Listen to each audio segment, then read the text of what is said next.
میں نے کویسچن کیا تھا کہ یہ کیک آرٹسٹ ہیں اور لوگ جو ہیں وہ کارٹون والے کیک بنواتے ہیں، اور اگر ہم منع کریں تو پھر کاروبار پہ فرق پڑتا ہے، کیا حکم شرع ہوگا؟ دیکھیں، اتنی واضح شکل بنانا کہ دیکھنے میں اس کو فوراً یعنی آنکھ ہیں، ناک ہیں، ہونٹ ہیں، باقاعدہ کان، چہرہ، یہ صورت بنانا تو گناہ ہوتا ہے، اور یہ کوئی ایسی ضرورت میں نہیں آتا کہ جس کی بنا پر اس کی اجازت ہو۔ جیسے چھوٹے بچے ہوتے ہیں، ڈرائنگ وغیرہ ٹیچرز بنواتے ہیں، وہاں بچے غیر مختار ہوتے ہیں، اور وہ مطلب ایک اسکول کی ریکوائرمنٹ ہوتی ہے، بچے ویسے بھی نابالغ اور غیر مکلف ہوتے ہیں، وہاں گنجائش نکل جاتی ہے۔ لیکن آپ کو بہرحال خیال کرنا چاہیے، تو کوشش یہ کریں کہ آنکھیں وغیرہ نہ بنائیں، ناک نہ بنائیں، یعنی ایک شبیہ تو مشہور کارٹون کی نظر آئے لیکن اس کا چہرہ واضح نہ ہو، تو آپ کے لیے بالکل گنجائش نکل سکتی ہے۔ یہ کہتے ہیں کہ میری کمپنی مجھے باہر جمعہ پڑھنے کے لیے الاؤ نہیں کرتی ہے، تو پھر میں کیا کروں، میرے لیے کیا حکم شرع ہوگا؟ دیکھیں، جمعہ پڑھنا فرض ہے۔ اگر باہر جمعہ ہوتا ہے، کمپنی کے اندر جمعہ نہیں ہوتا ہے، اور آپ اس نوکری کے علاوہ کوئی دوسری نوکری حاصل کر سکتے ہیں، یا دوسری نہیں حاصل کر سکتے لیکن یہ نوکری آپ کے لیے کوئی اتنی امپورٹنٹ نہیں ہے، اس کے علاوہ بھی آپ کے ذرائع آمدنی موجود ہیں، یا اس کے بغیر بھی آپ گزارا کر سکتے ہیں، تو بس پھر تو فرض ہے آپ کو، چاہے کمپنی آپ کو رکھے یا نکالے، جمعہ پڑھنا ہوگا، کیونکہ وہ اللہ کی ڈیوٹی ہے۔ اس کے لیے مخلوق کی ڈیوٹی اس طرح کرنا کہ اللہ تعالیٰ کے فرائض میں کوتاہی ہو، شرعاً جائز نہیں ہے۔ لیکن اگر صورتحال یہ ہو کہ اس جاب کے علاوہ کوئی آپ کے پاس دوسری جاب نہیں ہے اور یہ انتہائی ضروری ہے، اگر آپ نہ کریں تو آپ مثلاً گھر کے کفیل ہیں، آپ کا گھر کا گزارا نہیں ہوگا، آپ انتہائی پریشان ہو جائیں گے، ایسی صورت میں بھرپور ریکویسٹ کریں ان سے، اور مطلب جو جیسا بن پڑے ان سے درخواست کریں کہ مجھے جانے دیں، صرف فرض پڑھنے کے لیے آپ نکل جائیں، فرض پڑھ کے آ جائیں، اتنی بھی اجازت مل جائے تو کافی ہے۔ فرض کر لیں لیکن اس کے باوجود نہیں ملتی ہے اور اس کے علاوہ کوئی جاب آپ کے پاس نہیں، یہ چھوڑ دیں، دوسری جاب نہیں ملے گی، اور یہ آپ اس کے مطلب آپ گھر کے کفیل بھی ہیں، یہ تمام مجبوریاں اگر ہیں تو پھر یہ ایک شرعی عذر بن جاتا ہے۔ ایسی صورت میں آپ ظہر پڑھ لیں، جمعہ نہ پڑھیں فیکٹری کے اندر ہی، اور اللہ تعالیٰ کی بارگاہ میں گڑ گڑا کر توبہ کرتے رہیں کہ اللہ تعالیٰ آپ کے اس قصور کو معاف کرے، اور جیسے ہی آپ کا یہ عذر ختم ہو آپ فوراً سے پیشتر جمعہ باہر جا کر ہی ادا کریں۔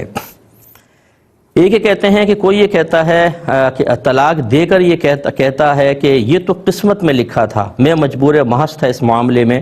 صحیح کیا ہے؟ دیکھیں، یہ گناہ ہے یہ کہنا کہ جی میں مجبور محض تھا ایسے مسائل میں کہ جس میں ہم کوئی فیصلہ کر سکتے ہیں، جس میں ہمارے ارادے کا عمل دخل ہو۔ مثال کے طور پر یہی کفر، اسلام، نیکی، بدی، صحیح، غلط، طلاق کا واقع کرنا نہ کرنا، اس میں اگرچہ ارادہ الہی کار فرما ہوتا ہے لیکن ہمیں بھی یک گونا یعنی ایک جہت سے ہمیں بھی کچھ نہ کچھ اختیار ہوتا ہے، ہم مجبور محض نہیں بنائے گئے ہیں۔ اگر ایسا ہوتا تو پھر مکلف بنانے کا مطلب ہی کیا تھا؟ پھر تو سب کچھ جب اللہ کی مرضی سے ہے، مجبور محض ہے، تو حساب کتاب کس چیز کا رہا؟ جنت دوزخ میں کیوں ڈالا جائے گا؟ یہ تو یقینی سی بات ہے کہ انسان اپنے قدرت و اختیار سے کوئی چیز کرتا ہے، صحیح اختیار کرتا ہے اس کا انعام ملے گا، اور غلط اختیار کرتا ہے تو اس کی سزا ملے گی۔ ورنہ تو ہر کافر کہہ سکتا ہے کہ میں نے کفر اختیار کیا، میرا کیا قصور، میں مجبور محض تھا، اللہ نے مجھے کافر رکھا۔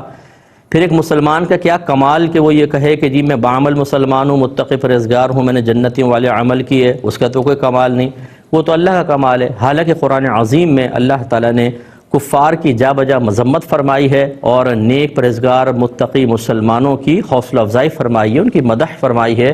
ان کے لیے انعامات کا تذکرہ فرمایا ہے، لہٰذا یہ بالکل غلط ہے۔ صرف اتنا پوائنٹ ہے یاد رکھیں جو میں نے ضمن نبی عرض کیا کہ جتنے بھی اس طرح کے مسائل ہیں، کفر، اسلام، نیکی، بدی، ہدایت، گمراہی، صحیح، غلط، اور اسی طرح آپ کا فیصلہ کرنا کہ طلاق دوں یا نہ دوں، یہ چیزیں جو ہیں سب یہ اس میں ہمیں اختیار ہوتا ہے، اسی وجہ سے غلط اختیار کرنے کی بنا پر ہمیں سزا ملتی ہے، اور صحیح چیز اختیار کرنے پر اللہ کا انعام ملتا ہے۔ اس کے علاوہ باقی چیزوں میں ہم مجبور محض ہیں۔ صحیح بات یہ ہے، یعنی پیدا کب ہوں گے، لڑکا ہوگا، لڑکی ہوگی، کس سے شادی ہوگی، اگرچہ اس میں ہم بھی چوائس کرتے ہیں لیکن اللہ نے مقرر کیے ہوئے ہیں، اس میں ہمیں عمل کا حکم ہے لیکن نتیجہ وہی نکلے گا جو اللہ تعالیٰ نے ہمارے لیے لکھ دیا ہے۔ ایک اور انشاءاللہ ایک بھائی نے کویشچن کیا کہ کسی شوہر نے اپنی زوجہ کو جھگڑا ہو رہا تھا، غصہ آیا، اس نے کہا میں تمہیں طلاق دیتا ہوں، طلاق طلاق۔ جب اس سے پھر وہ بات ختم ہوئی تو پھر جب کسی نے پوچھا کہ تم نے کیا کیا، تو اس نے جواب دیا کہ میں اپنی زوجہ کو 3 طلاقیں دے چکا ہوں۔ اب انہوں نے کسی مفتی صاحب سے معلوم کیا کہ جی میں بہت شدید غصے میں تھا، میں تو ہوش میں ہی نہیں تھا، میں نے جب اس طرح کہا تو کیا طلاق واقع ہو گئی؟ تو انہوں نے کہا کہ نہیں، طلاق واقع نہیں ہوئی ہے، کیا حکم شرع ہوگا؟ دیکھیں، طلاق غصے میں ہی دی جاتی ہے، پیار محبت میں کوئی بھی طلاق نہیں دیتا، لہٰذا پہلی بات تو یہ کہ غصے کی طلاق واقع ہوتی ہے۔ ہاں یہ ضرور ہے کہ اگر کسی شخص کی عادت معروف ہو کہ جب اسے غصہ آتا ہے، اتنا خطرناک غصہ آتا ہے کہ وہ عالم ہوش سے بیگانہ ہو جاتا ہے، اپنا سر پھاڑ دیتا ہے، چیزیں اٹھا کے پھینکتا ہے، اور جب عالم ہوش میں آتا ہے تو اسے کچھ بھی یاد نہیں رہتا کہ میں نے کیا کیا ہے، اگر ایسی صورتحال ہو، اور عادت معروف کا مطلب کہ مشہور ہے کہ اس کو ایسا ہی غصہ آتا ہے، تو پھر اس حالت میں جو اگر وہ طلاق دیتا تو طلاق واقع نہ ہوتی۔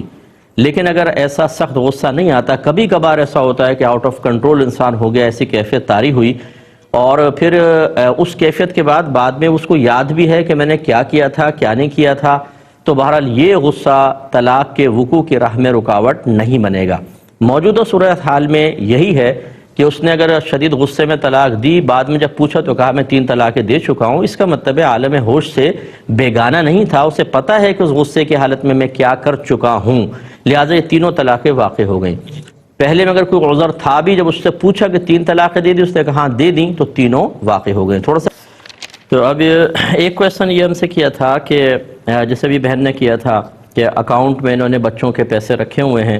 تو باہر کے ملک میں غالباً کرنٹ اکاؤنٹ بچوں کو نہیں کھلتا ہے، سیونگ اکاؤنٹ میں ڈالا ہوا ہے، تو اس پہ ماہانہ ان کو کچھ رقم مل جاتی ہے، تو اس کا کیا کریں؟ کسی غریب کو دے دیں یا اسے اپنی زکوٰۃ ادا کرنے میں استعمال کر سکتے ہیں؟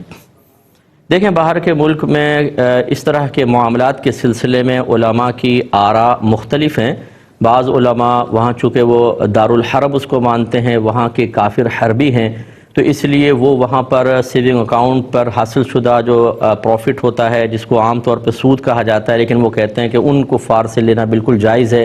اسی طرح مورگیج پہ آپ اگر مکان وغیرہ لیتے ہیں بینک سے قرضہ لے کر، تو اس کو بینک کو سود دینا لینا، اس کو بھی وہ جائز قرار دیتے ہیں۔ تو اگر ایسے کسی عالم دین سے آپ فتویٰ لے لیں، کسی مفتی صاحب سے، تو آپ کے لیے ٹھیک ہوگا۔ اور دوسرے جو رائے ہے علماء کی، وہ اس کو منع کرتے ہیں، مطلب وہ کہتے ہیں کہ وہ حقیقتاً دارالکفر ہے اور حکماً دارالاسلام ہے، تو وہاں پہ حکم کچھ بدلے گا، جس میں ہم لوگ بھی اسی طرح حکم دیتے ہیں کہ احتیاط ہی کی جائے۔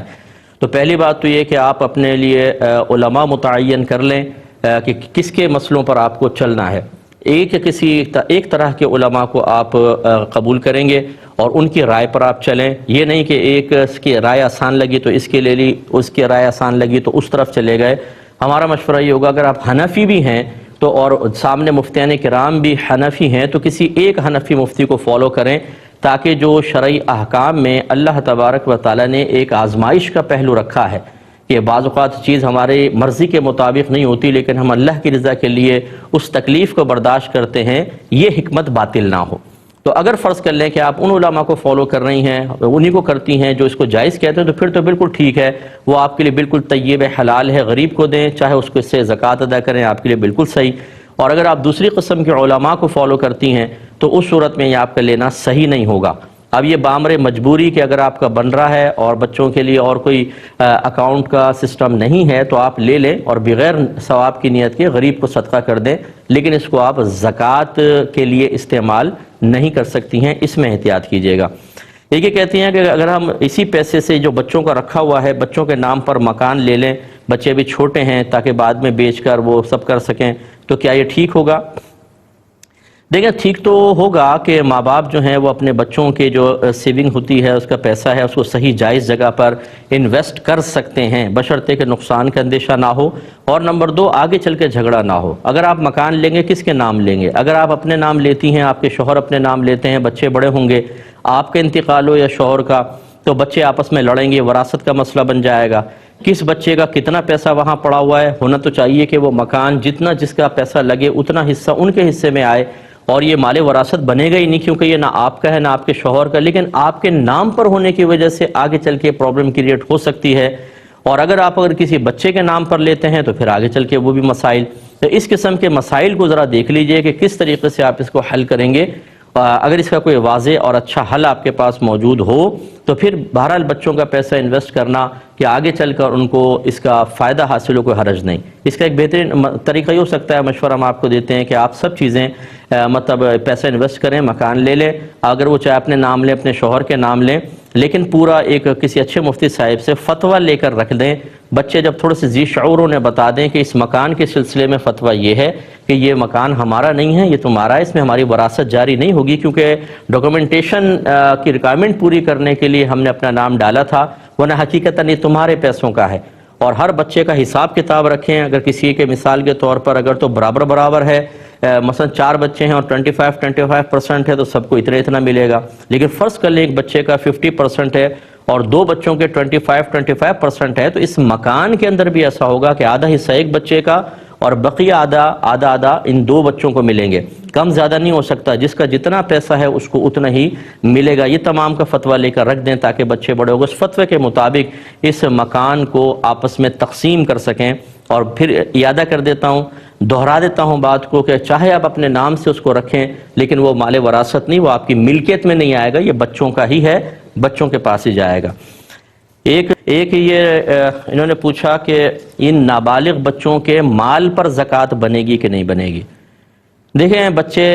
نابالغ بچے چاہے کروڑوں پتی ہی کیوں نہ ہوں، ان کے مال پر زکوٰۃ نہیں ہوگی، کیونکہ زکوٰۃ فرض ہے، اور کسی بھی چیز کا کسی پر فرض یا واجب ہونا یہ بلوغت کے بعد ہی ہوتا ہے۔ جب تک بچہ نابالغ ہوگا اس پہ کوئی چیز فرض یا واجب نہیں ہے، لہٰذا یہ مال بچوں کا جب تک وہ نابالغ ہیں چاہے کروڑوں روپے ہوں کوئی اس پہ زکوٰۃ نہیں ہوگی۔ ہاں جب وہ بالغ ہو جائیں گے اور پھر اس مال پر 1 سال گزرے گا، اس کے بعد 1 سال پورا گزرے گا، پھر جو مال ہوگا اس کے اوپر زکوٰۃ نکلے گی، لیکن نابالغی کے ایام میں کوئی زکوٰۃ نہیں ہوگی۔ اور اچھی طرح یاد رکھیے کہ اسلام کی روح سے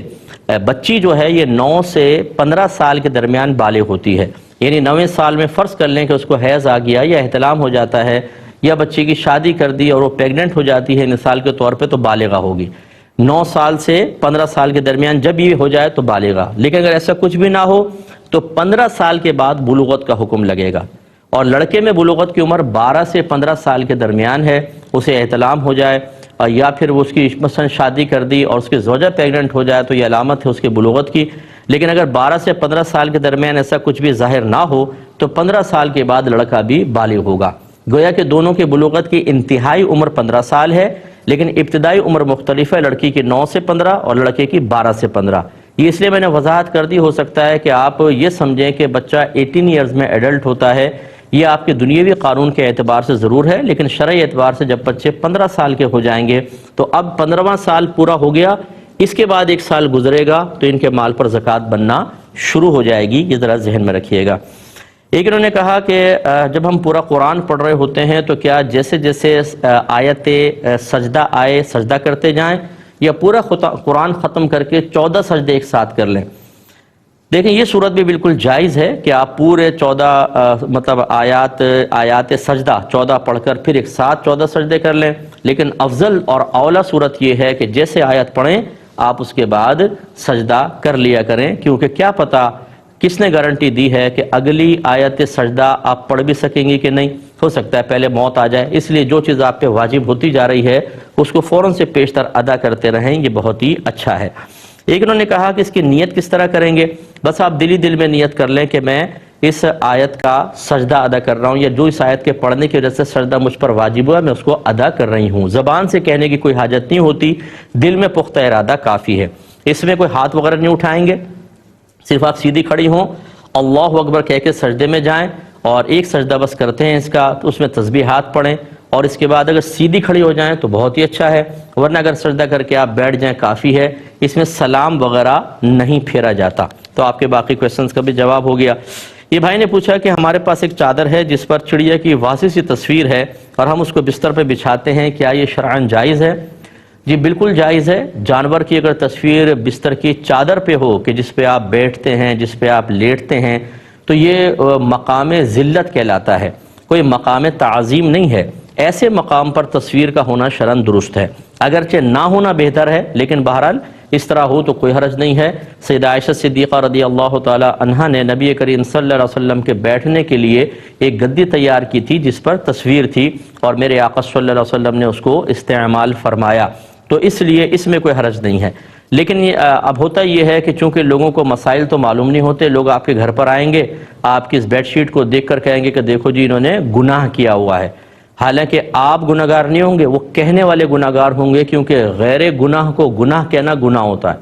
اسی طرح گناہ کو غیر گناہ کہنا یا یہ کہنا یہ گناہ نہیں ہے، یہ بھی گناہ ہوتا ہے۔ تو یہ لوگوں کو چونکہ معلوم نہیں ہوتا ہے، اس لیے بہتر ہے کہ آپ سادہ یا کوئی پرنٹڈ اور طرح کی بیڈ شیٹ بچھائیں، لیکن بہرحال اگر آپ اس طرح جانور والی کرتے ہیں، بچھاتے ہیں، آپ کو اگر بدگمان ہوتا ہے تو آپ اس کو وضاحت کر دیتے ہیں تو بہت اچھی بات ہے، جائز ہے۔ یہ دونوں چیزیں نہ ہوں تو پھر اختیار کرنے میں حرج نہیں۔ مثلا کانٹے سے کھانا، چمچے سے کھانا،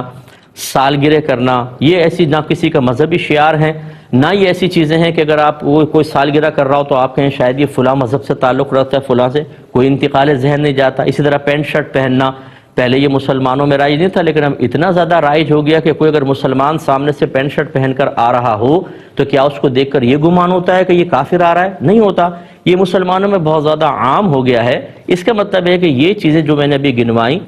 ٹیبل کرسی پہ کھانا یا چمچے کانٹے سے کھانا یا ٹوتھ برش استعمال کرنا یا سالگرہ وغیرہ کرنا، نہ کسی قوم کا مذہبی شعار ہے، نہ کسی قوم کی ایسی قومی علامت ہے کہ دیکھیں تو اس کافر قوم کی طرف ذہن جائے، تو بالکل جائز ہے۔ تو ہمارے عید پر گفٹ دینا یہ تو مطلب رائج ہے، عیدی وغیرہ دیتے ہیں، ویسے تحفے تحائف دیتے ہیں، لہٰذا اس میں کوئی ان سے مشابہت نہیں ہے، نہ یہ دینا گناہ ہے۔ اور جب گناہ نہیں ہے تو بالکل آپ دے سکتے ہیں۔ اس میں قصد و ارادہ یہ کرنا کہ چلے ہم یوں نیت کر لیں تاکہ بچے اس طرف مائل نہ ہوں، اس کی بھی حاجت نہیں ہے۔ آپ ٹھیک ہے دیں، اگر یہ بظاہر مشابہت نظر بھی آ رہی ہے لیکن اس میں کوئی گرفت نہیں ہے۔ اگر میں سیدھے ہاتھ سے کھاتا ہوں اور ایک غیر مسلم بھی سیدھے ہاتھ سے کھاتا ہے تو کیا میں اس وجہ سے الٹے ہاتھ سے کھانا شروع کر دوں کہ یہ مشابہت ان کے ساتھ ہو رہی ہے؟ ایسا نہیں ہوتا ہے۔ تحفے دینے کا نبی کریم صلی اللہ علیہ وسلم نے حکم دیا، تحادو تحابو، ایک دوسرے کو تحفے دو، تحادو تحابو، ایک دوسرے کو تحفے دو، باہم محبت میں اضافہ ہوگا، لیکن بس وہ نامحرم کو نہیں دینا ہوگا۔ مطلب وہ کہنے کا جو آپس میں یا بچوں کو تحفے آپ دیں تو یہ تو نبی کریم صلی اللہ علیہ وسلم کے فرمان ذیشان کے مطابق ہے، تو اس میں کسی غیر قوم سے مشابہت کا کیا مطلب؟ اس طرح اگر مشابہت دیکھی جائے، غیر قوم منہ سے کھاتی ہے تو ہم منہ سے نہ کھائیں، اس طرح کی مشابہتوں پر کوئی گرفت نہیں ہوتی ہے۔ جس نے کہا غلط کہا ہے۔ یہ کہتے ہیں کہ طلاق بائنہ سے رجوع کی کیا صورت ہے؟ دیکھیں، طلاق بائنہ کا مطلب یہ ہوتا ہے کہ ایسی طلاق جس سے فوری طور پر نکاح ٹوٹ جاتا ہے، جیسے لفظ کنایہ سے کسی شوہر نے طلاق دی، مثلا غصے میں کہا جا میں نے تجھے آزاد کیا، تو طلاق واقع ہو جائے گی، یا غصے میں نہیں نارمل حالت میں ہے لیکن طلاق کی نیت سے کہہ دیا جا میں نے تجھے آزاد کیا، تو طلاق ہوگی اور نکاح فوراً ٹوٹ جائے گا۔ اور اس میں پھر رجوع کے لیے نکاح کرنا پڑتا ہے، جدید نکاح، چاہے وہ عدت کے اندر دوبارہ رکھنا چاہتا ہے یا عدت گزرنے کے بعد، بہرحال نکاح کرنا ہوگا۔ تو طلاق بائنہ میں رجوع کے لیے نکاح کی ایک صورت ہوتی ہے، باقی اور کوئی صورت نہیں ہوگی۔ اس پہ ایک یہ کہتے ہیں کہ اگر تلاوت قرآن سن رہے ہیں اس میں نبی کریم صلی اللہ علیہ وسلم کا نام آ گیا، یا ہم قرآن پڑھ رہے ہیں تو کیا درود پاک پڑھیں یا نہ پڑھیں؟ دیکھیں، جب قرآن پڑھا جاتا ہے تو خاموشی سے سننے کا حکم ہے۔ یہ وہ مقام ہے کہ جہاں پر درود پاک بھی نہیں پڑھ سکتے ہیں۔ ایسے خطبہ جمعہ اگر آپ سن رہے ہیں، اس میں نبی کریم صلی اللہ علیہ وسلم کا نام اقدس آیا یا آیت درود آئی تو خاموش رہنا واجب ہے، دلی دل میں پڑھ سکتے ہیں۔ ایسے اگر آپ تلاوت کر رہے ہیں تو اگر آپ نے سرکار کا ذکر آیا، قرآن بند کر کے، وقفہ کر کے، سکتہ کر کے، پھر آپ درود شریف پڑھیں، پھر دوبارہ بسم اللہ الرحمن الرحیم سے آغاز کریں، لیکن اس طرح درود پاک نہ پڑھیں کہ وہ آیات کے درمیان کا ایک حصہ سا بن جائے، یہ مناسب نہیں ہوگا۔ یہ کہتے ہیں کہ کسی کو سجدے کی تعداد میں شک پڑا کہ شاید ایک ہے، وہ سجدے میں جانے لگے، ہاتھ رکھا تو یاد آیا کہ 2 ہو چکے ہیں، تو کیا حکم شرع ہوگا؟ دیکھیں، اگر یہ کیونکہ 2 سجدے ہو گئے تھے، اس کے بعد یا تو اتحیات میں بیٹھنا تھا یا اگلی رکعت کے لیے کھڑا ہونا تھا، آپ رک گئے اور آپ نے دونوں ہاتھ رکھے، اگر اس پورے فعل میں 3 بار سبحان اللہ کی مقدار وقفہ ہو گیا، وقت گزر گیا، تو سجدہ صاحب لازم ہوگا، اس سے کم تھا تو نہیں ہوگا۔ یہ کہتے ہیں کہ خاتون کرسی پہ نماز پڑھتی ہیں، اگر ویسے زمین پر سجدہ کریں بہت ہی سخت ان کو تکلیف ہوتی ہے، کبھی کبھی وہ جبر کر کے کر لیتی ہیں، کیا حکم شرع ہے؟ دیکھیں اس طرح کا جبر کرنا اپنے لیے شرعاً جائز نہیں، اپنے آپ کو تکلیف پہنچانا شریعت کو ناپسند ہے، وہ کرسی پر بیٹھ کے ہی پڑھیں۔ اس طرح انہوں نے کہا کہ کچھ جیسے سنتیں بیٹھ کے پڑھ لیں اور فرائض کھڑے ہو کر پڑھ لیے مثلاً، تو اس کی بھی حاجت نہیں، پوری نماز سنن ہیں، نوافل ہیں، فرائض ہیں، وہ کرسی پر بیٹھ کے پڑھیں جس میں مطلب بالکل آرام سے وہ پڑھ سکتی ہوں۔